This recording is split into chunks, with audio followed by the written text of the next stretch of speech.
Assalamu alaikum. Many other Americans have Muslims in their families or have lived in a Muslim majority country. I know because I am one of them. But my father came from a Kenyan family that includes generations of Muslims. As a boy, I spent several years in Indonesia and heard the call of the azan at the break of dawn. I have known Islam on 3 continents before coming to the region where it was first revealed. That experience guides my conviction. You're absolutely right that John McCain has not talked about my Muslim faith.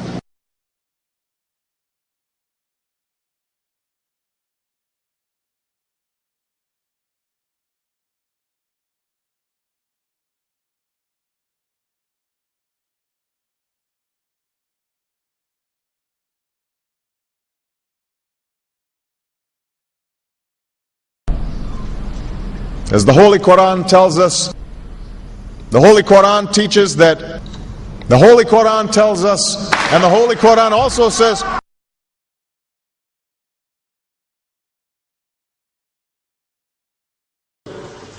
we will convey our deep appreciation for the Islamic faith, which has done so much over the centuries to shape the world. I would like to speak directly to the people and leaders of the Islamic Republic of Iran. Your great and celebrated culture. Over many centuries, your art, your music, literature, and innovation have made the world a better and more beautiful place. We know that you are a great civilization, and your accomplishments have earned the respect of the United States and the world. I also know civilization's debt to Islam. It was Islam at places like Uluzar that carried the light of learning through so many centuries, paving the way for Europe's Renaissance and Enlightenment. It was innovation in Muslim communities that developed the order of algebra, our magnetic compass and tools of navigation, our mastery of pens and printing, our understanding of how disease spreads and how it can be healed. Islamic culture has given us majestic arches and soaring spires, timeless poetry and cherished music, elegant calligraphy, and places of peaceful contemplation. They have fought in our wars, they have served in our government, they have stood for civil rights, they have started businesses, they have taught at our universities, they've excelled in our sports arenas, they've won Nobel Prizes, built our tallest building, and lit the Olympic torch. And when the first Muslim American was recently elected to Congress, he took the oath to defend our Constitution using the same Holy Quran. In ancient times and in our times, Muslim communities have been at the forefront of innovation and education.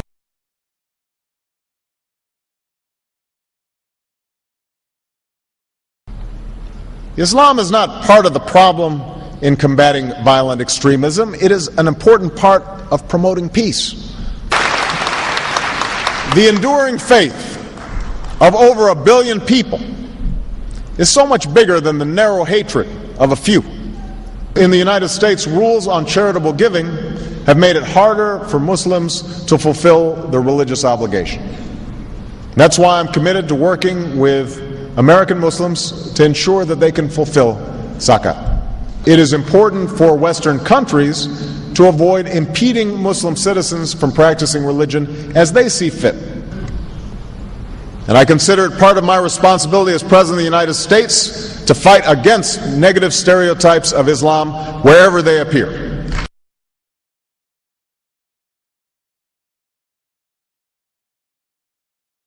We are no longer a Christian nation. We do not consider ourselves a Christian nation. The United States has been enriched by Muslim Americans. Since our founding, American Muslims have enriched the United States. Islam has always been a part of America's story. There is a mosque in every state in our union and over 1,200 mosques within our borders. One of the points I want to make is that if you actually took the number of Muslims Americans, we'd be one of the largest Muslim countries in the world. Let there be no doubt, Islam is a part of America.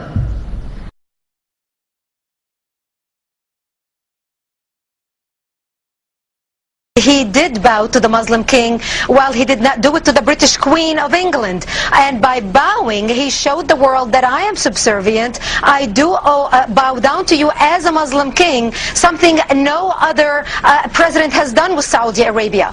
The Saudi king is his peer. He is not his subordinate in order to bow for him, and this is exactly what Obama did. Usually it is out of respect that someone would nod his head when bowing to royalty, and the ladies will give curtsy. But Obama went beyond what is required as a head of state and bowed to the Saudi king, and that's unacceptable. It sent the wrong symbol. When you say it sends the wrong signal, what signal do you think it sends? It sent a message that Islam is superior to any other master or king or president in the world, that an American president bowed to a Muslim king. It also sent a message that terrorism and jihadism is giving Islam the respect it should have on the world stage, to the point that it made an American president, for the first time in history, bow to a Muslim king.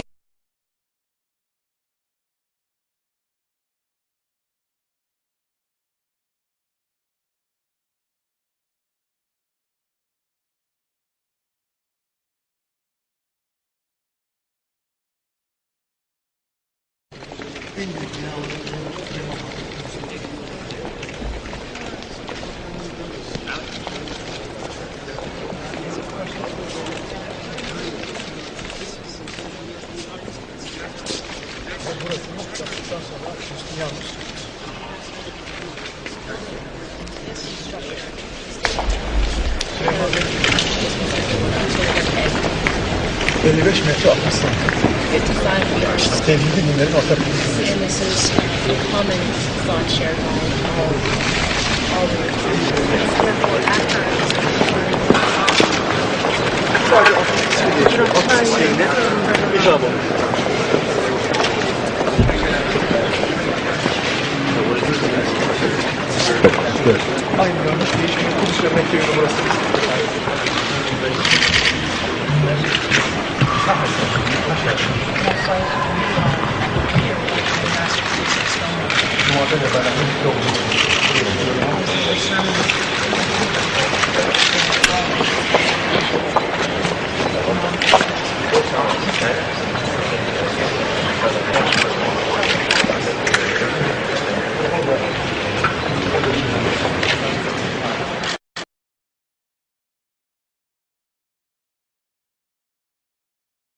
Presidential candidate Barack Obama is trying to change political fashion. He gave a speech in Iowa City today, and he wasn't wearing an American flag pin.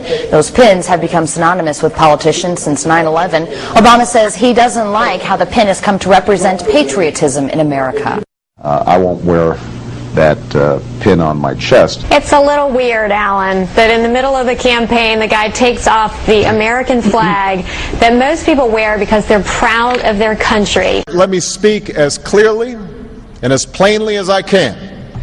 America is not and never will be at war with Islam.